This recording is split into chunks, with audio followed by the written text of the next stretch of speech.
Hey folks, Dr. Gerstmar from Aspire Natural Health. Good morning, good afternoon, good evening, whenever you happen to be listening to this. I hope you're having an absolutely terrific day. Just a quick one for me today. Wanted to share with you a story. So I was talking to my son the other day, and we were remembering a couple of years ago. So my son plays some video games. Like all of us, we struggle with the correct balance of how much screen time, how many games.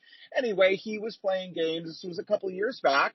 And of course, so many games these days are all about in-app purchases, letting you buy stuff, right? That's how they really make a lot of their money in a lot of these games. And we thought we had turned off all of the in-app purchases for this game. Turns out, whoops, we didn't. Now, hadn't really discussed it at the time with my son. Can you see where this is going? And he thought, oh my gosh, I can get all this stuff for free. Turns out he spent $100 buying crap inside a video game. He was very excited until he discovered, and we discovered, that he had spent $100. So we had a very good conversation with him about the whole process. Now, when we make a mistake, it is normal and natural. What we as adults, kids too, but we as adults do is we tend to beat ourselves up, right? We tend to say things like, oh man, I'm so stupid, I'm so bad, I'm so uncoordinated, I'm so lazy, I don't have any willpower, whatever it is. We tend to beat ourselves up over it, right? Have you done that? I certainly have. Instead, what I said with my son, because, again, look, would I ever tell my son, you're stupid, you're bad, right? Of course I wouldn't, and I hope you wouldn't either. I know 99% of parents out there wouldn't do that. Instead, what do we say? We say, okay, you made a mistake. What can we learn from this situation? Well, a few things, right? We have to make sure the in-app purchases are off. Even more importantly, we have to talk to him when he realized it wasn't free and it cost money and there were going to be some consequences because of it. The great thing is he has never done that again, and he is aware of that to this day. So when we make a mistake, we can beat ourselves up about it. Instead, we want to ask the question, what can I learn from this mistake? Right? What can I learn? So it requires a little bit of distance, a little bit of, calming down, being less reactive after the mistake. A lot of feelings can come up: anger, shame, blame, guilt, all of those things. As we also say to our children, it is okay to feel your feelings. So if you feel angry, upset, blaming yourself, you feel shame about it, or guilt, or whatever you feel, it is okay to feel those feelings. Don't try and deny, repress, or stuff those feelings. That makes it worse. And after we've had a chance to feel those feelings, we need to move beyond them. So there's a balance between feeling your feelings and getting stuck and wallowing in those feelings. For each person, it's going to be a little bit different. So when you make a mistake, if you feel these things, we encourage you. It's okay. Feel those feelings for a little while. But once we're able to calm down, to move past those feelings, we need to be a little bit introspective. As we say, mistakes are really only mistakes when we keep making them. And many of us can think of mistakes that we keep making over and over. Instead, we need to look at mistakes with curiosity. We need to look at mistakes as opportunities. This is not normal or natural, but it's definitely a habit that we can cultivate. So we try something. It doesn't go right, whether that's diet, whether that's lifestyle, whether that's taking supplements, whether that's a therapy approach, whether that's whatever it might be, it doesn't work out for us.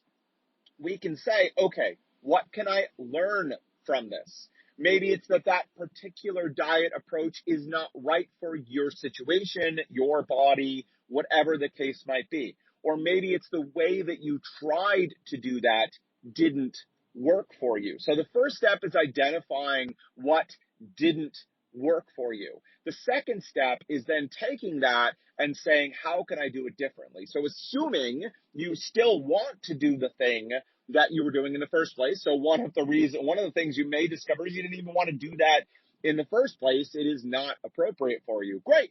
You learned it. don't keep banging your head against that wall, right? Go do something else instead. But assuming that goal, that objective is still the thing that you want to do, you've now learned one approach or one method that doesn't work from you. Great. What can we extract from that? Well, maybe it's, intermittent fasting, not eating for a prolonged period of time really does not agree with your body and your mind. Great. Now we know that approach doesn't work. We can reformulate and go at it in a different way. Or maybe it's simply that you didn't have any food prepared and easily accessible for you to follow the diet. And so you went and reached for the junk food or the snack food or the fast food instead. And so the lesson we learned is that it's important to have easily accessible, good food that you want to be eating, easily available for you in your fridge or your pantry, so that when you're hungry, you can just go ahead and reach for it and have it there. Great. Now you've identified a lesson. You can go ahead and move forward, try again, and then gather more input. So maybe that doesn't work for you either. Then we can really spiral down into shame or blame or, this has never worked for me. I can't change my diet. I can't do this. I can't do that. Again, feel your feelings, but recognize, nope. Have a lot of other people had success improving their digestive issues or autoimmunity by changing their diet? Yes. A lot of people have had success. You are a person, which means there is a very good chance that you can have success too. So if a lot of other people have successfully done the thing that you're trying to do, whether it's writing a novel, having great relationships, improving their health, whatever the case might be, if a lot of other people have had success doing it, then you can have success too. It's a matter of finding the right approach that works for you.